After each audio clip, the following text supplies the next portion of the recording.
Hi guys, and welcome back to modelandmom.com. So as you can see, I'm vlogging mom style.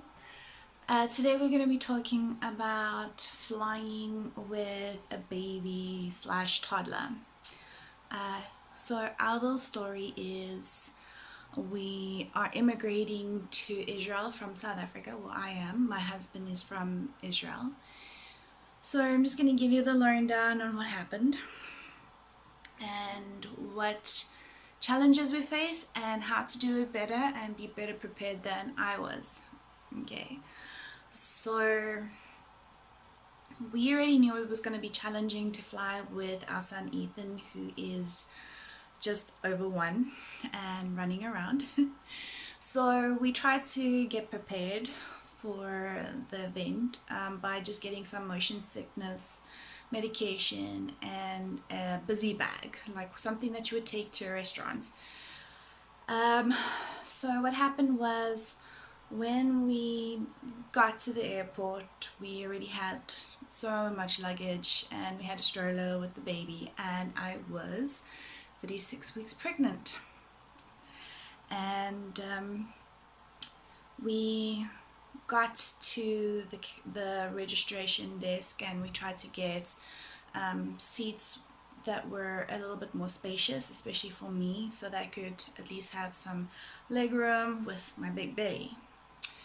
And unfortunately they couldn't do that for us, but with the corona pandemic, they gave us space seats so that I had at least an extra seat just to put my legs up if I needed to, or we could use it for the baby if he needed to have some space for himself to sleep or something. So that was really nice of them. So basically what happened was, we got to the airport and decided, okay, now is a good time to get something to eat and maybe feed the baby and give him some motion sickness medicine, which would make him slightly drowsy. Big mistake, we shouldn't have given it so soon, and we also shouldn't have mixed it with fresh juice with lots of sugar, obviously. So by the time we got to the flight, he was already passed out, and my husband had to pick him up and tried to hold him while we were taking off. So we were already in the process of taking off. I was really worried about the pressure in his ears, because you're supposed to let a baby drink while in the process of takeoff, otherwise it can cause pain in the ears. Anyways, an hour into the flight, he woke up, and he's a little busybody. So he ended up being one of those kids that did not stop screaming the entire flight. We did try to entertain him with his little busy bag, which helped now and again. He was not interested in any of the in-flight movies or screen time at that point. So at least I did think ahead, and I prepared a few games on the tablet for him. He likes Baby Time, and there's so many apps nowadays that you can download for under 2-year-olds, so that's great. It gave us about 20 minutes per app of quiet time. Obviously screen time cannot be prolonged with a baby like that. They need other stimulations.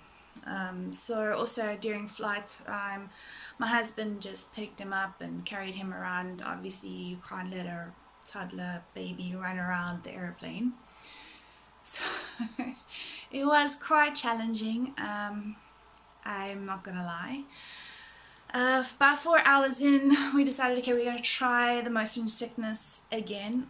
Again, we did it with the juice. Very bad idea.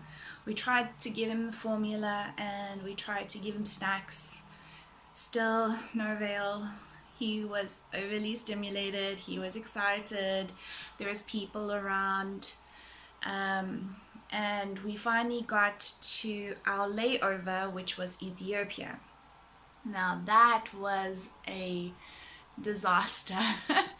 As we got off the plane, they didn't actually communicate with us. We were standing there for an hour waiting for our stroller to come through wherever it was coming from, so that we could put our baby in there and walk around.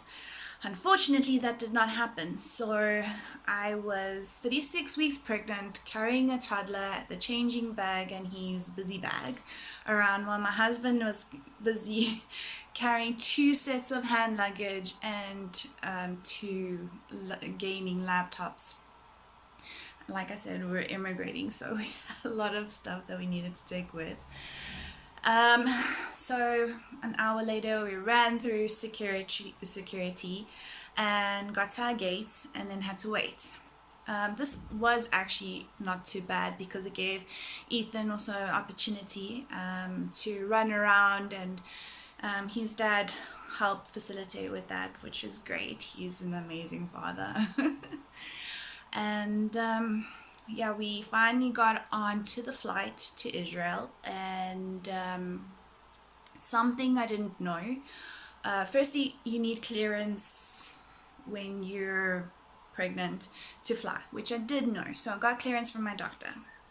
But I didn't know that I needed clearance from the airline doctor. So they made me sign a waiver in case anything happened with regards to the pregnancy during the flight. So just in case, double check, we did go through an agency back in South Africa, but that was not part of the information that was given to us. So you might just want to double check that in case you're flying anywhere. It's a little bit of important information. So we've signed the waiver, and luckily a couple of minutes into the flight, all 3 of us just passed out. We were so exhausted. So it was about a 4-hour flight from there. We slept for about 2 hours, which was great. Finally got to Israel, got our luggage, did the corona thing, passed through security. Obviously they weren't allowing people into the airport at that time, so we had to get out the airport, but finally we did, and his family was there to greet us and help us, so we could finally relax a little bit. Okay, so I'm just going to give you some advice if you're flying and you're pregnant. So just ask the agency or the clerk when you're checking in for extra leg space. That will be really helpful. So the exit seats, those are fantastic. But if it's not available, just see if they can maybe assist you with like space seating, so between you and your partner, so that you can just at least stretch out a little bit. It will help with a bit of the back pain. Also advice number 2, make sure that you're walking around a lot, because that will also help with back ache and leg ache. You are going to feel very heavy and swollen, and you really need to make sure that you're circulating your blood throughout your body the whole entire time. And also make sure you have your doctor's letter. It's very important to have your doctor's letter, and just check with the agency or the flight center that if they need a doctor from that specific airline, just to okay your flight. You don't want to be stressing on the plane when they come and ask you for that letter.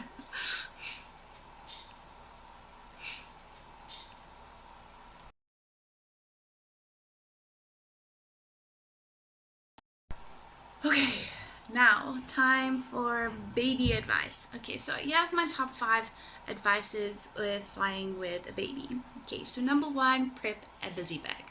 We have something in South Africa called a crazy store. It's like a $1 store, $10 store, I don't know. So basically we just stuffed a lot of $1 toys inside of the bag. It was teddy bears and books and flashy toys and colorful toys and squeaky and teething toys.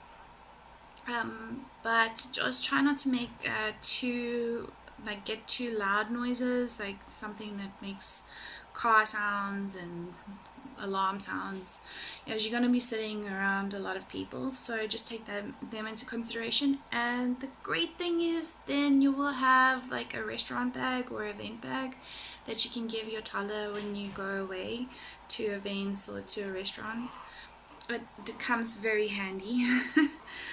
Okay, and number 2, I prepare your cell phone and your iPad full of like baby app games.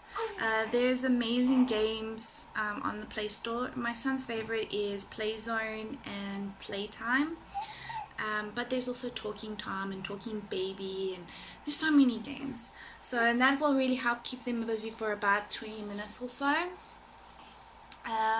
And number 3, medicine. So just go to the pharmacy and ask for over-the-counter motion sickness medicine for the baby. And also try not to give it with fruit juice, because the sugar, I think, kind of counteracts it a little bit. And also give it at the right time. You don't want to be trying to get onto a plane with a drowsy baby or sleepy baby and having them wake up just as you've taken off. So yeah, just learn from our mistakes there. Number 4, you've got your drinks, so just prepare maybe some chamomile tea, like tea bags, just to take with, and formula like box or sachets. There's hot water available anywhere, so that really helps. It's just the sterilizing that's a bit of a problem, but if you ask really nicely at like a coffee shop, I'm sure they wouldn't mind helping to sterilize your bottle with the steaming machine that they use with the cappuccino makers. And then we've got number 5, we've got snacks. Make sure that you pack like nice sugar-free snacks, and like maybe some Cheetos or Flings or something that's salty and edible for the baby, because they probably not going to eat the airplane food. And then yeah, just remember your partner, and lots of love and patience.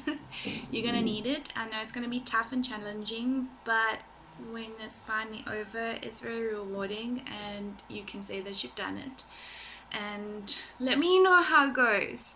I would love to hear your stories, your feedback. So yeah, and you can share it with the whole community of mums. So yeah, I hope that you have a wonderful day, and thank you for watching.